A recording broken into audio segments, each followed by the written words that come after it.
Gun ಇದು. ಈಗ ನಾವು 2 ಇಂಚ್ ನೀರಿಗೆ ಒಂದೇ ಗನ್ ಹಾಕ್ತಿರೋದು. ಇದನ್ನು 2 ಇಂಚ್ ನೀರಿಗೆ ಕಮ್ಮಿ ಅಂದರೆ 1-2 ಹಾಕ್ಬೋದು, ಪ್ರೆಷರ್ ತಡೆಯುತ್ತೆ.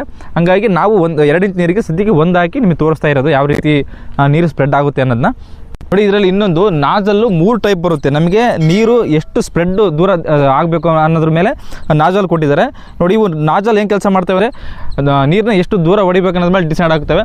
ಈಗ ನಾವು ಹಾಕಿರೋದು ದೊಡ್ಡದು, ಇಲ್ಲಿ ಅವಕ್ಕಿಂತ ಸ್ವಲ್ಪ ಚಿಕ್ಕ 2 ಇವು ಥರ 3 ಟೈಪ್ ಬರುತ್ತೆ. ಪ್ರತಿಯೊಂದು ರೈನ್ ಗನ್ ಈ ಥರ 3 ನಾಜಲ್ಗಳು ಬರ್ತವೆ ನೋಡಿ. ರೈನ್ ಗನ್ ಅಂದರೆ ಏನು ಮತ್ತು ಯಾವ ಪಾರ್ಟ್ಸ್ ಇರ್ತವೆ ಮತ್ತು ಇದನ್ನು ಹೊಲದಲ್ಲಿ ನಾವು ಯಾವ ರೀತಿ ಫಿಟ್ಟಿಂಗ್ ಮಾಡ್ಬೋದು ಅಂತ ನಾನು ಹೇಳಿದೆ.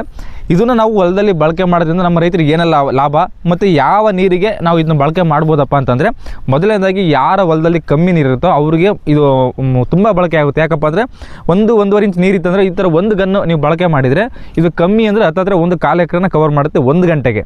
ಹಾಗಾಗಿ ನಾವು ಕಮ್ಮಿ ಟೈಮಲ್ಲಿ ಒಂದು ಹೊಲನ ನಾವು ನೀರು ಹಾಯಿಸ್ಬೋದು. ಅದರಿಂದ ತುಂಬ ಉಪಯೋಗ ಆಗುತ್ತೆ. ಮತ್ತು ಯಾವ ಬೆಳೆಗೆ ನಾವು ಇದನ್ನ ಬಳಕೆ ಮಾಡ್ಬೋದಪ್ಪ ಅಂತಂದರೆ, ಭತ್ತ, ರಾಗಿ, ಮತ್ತು ಶೇಂಗಾ, ಮೆಕ್ಕೆಜೋಳ, ಮತ್ತು ಅಡಿಕೆ ತೋಟ, ಮತ್ತು ತೆಂಗಿನ ತೋಟ, ದ್ರಾಕ್ಷಿ ತೋಟ, ಮತ್ತು ದಾಳಿಂಬೆ ತೋಟಕ್ಕೂ ಇದನ್ನ ಬಳಕೆ ಮಾಡ್ಬೋದು.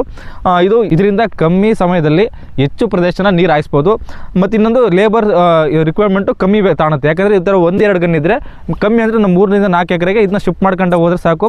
ಒಂದು 4-5 ಗಂಟೆಗೆ ಆರಾಮಾಗಿ ಒಂದು 5 ಎಕರೆ ಹೊಲನ ನಾವು ನೀರು ಹಾಯಿಸ್ಬೋದು. ಅದು ಒಂದು ಯೂಸ್ ಆಗುತ್ತೆ.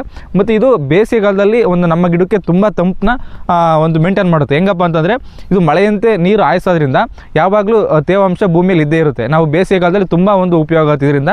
ಇನ್ನೊಂದು ಮಳೆಯಂತೆ ನೀರು ಬೀಳೋದ್ರಿಂದ ನಮ್ಮ ಬೆಳೆಗಳ ಮೇಲೆ ನಮ್ಮ ಬೆಳೆಗಳು ತುಂಬ ಸಮೃದ್ಧಿಯಾಗಿ ತುಂಬ ಆರೋಗ್ಯವಾಗಿ ಬೆಳೀತವೆ. ಅದರಿಂದ ತುಂಬ ಉಪಯೋಗ ಐತೆ ಒಂದು ರೈನ್ ಗನ್ನಿಂದ. ಇದರಿಂದ ನಾವು ವಾಟರ್ ಸಾಲ್ಯುಬಲ್ ಏನಾದ್ರು ಕೊಡಬೇಕಪ್ಪ ಅಂದರೆ ಈಸಿಯಾಗಿ ಕೊಡ್ಬೋದು. ಯಾಕಂದರೆ ಎಲ್ಲ ಬೆಳೆಗೂ ಈಕ್ವಲಾಗಿ ಸ್ಪ್ರೆಡ್ ಆಗುತ್ತೆ ಒಂದು. ಮತ್ತು ನಾವು ಸ್ಪ್ರಿಂಕ್ಲರ್ ಜೆಟ್ನ ನಾವು ಮಧ್ಯೆ ಹಾಕಿರ್ತೀವಿ, ಮತ್ತು ರೈನ್ ಟ್ಯೂಬ್ನ ಮತ್ತು ಬೇರೆ ಡ್ರಿಪ್ಗಳನ್ನ ನಾವು ಬೆಳೆಗಳ ಮಧ್ಯೆ ಹಾಕಿರ್ತೀವಿ. ಬೆಳೆ ಬೆಳೆದಾಗ ಅದ್ರ ಮಧ್ಯೆ ಹೋಗಿ ನಾವು ವಾಲ್ಗಳು ತಿರುಗೋಕ್ಕೆ ತೊಂದರೆ ಆಗುತ್ತೆ. ಈ ಥರದವು ಒಂದು ಎಕರೆಗೆ 2-3 ನಾವು ಇನ್ಸ್ಟಾಲೇಷನ್ ಮಾಡಿದರೆ ನಾವು ಒಂದು ಕಡೆ ನಿಂತ್ಕೊಂಡು ವಾಲ್ವ್ ಆನ್ ಮಾಡಿದ್ರೆ ಸಾಕು, ಅದು ಪೂರ್ತಿ ಸ್ಪ್ರೆಡ್ ಆಗುತ್ತೆ. ಆ ಒಂದು ಕೆಲಸನ ಉಪಯೋಗ ಈ ಒಂದು ರೈನ್ ಗನ್ನಿಂದ ಆಗುತ್ತೆ. ಇದಿಷ್ಟು ರೈನ್ ಗನ್ನ ಉಪಯೋಗ ಮತ್ತು ಯಾವ ಬೆಳೆಗಳಲ್ಲಿ ನಾವು ಬಳಕೆ ಮಾಡ್ಬೋದು ಮತ್ತು ಇದರಿಂದ ಏನು ಉಪಯೋಗ ಆಗುತ್ತೆ ಅಂತ ಹೇಳಿದೆ.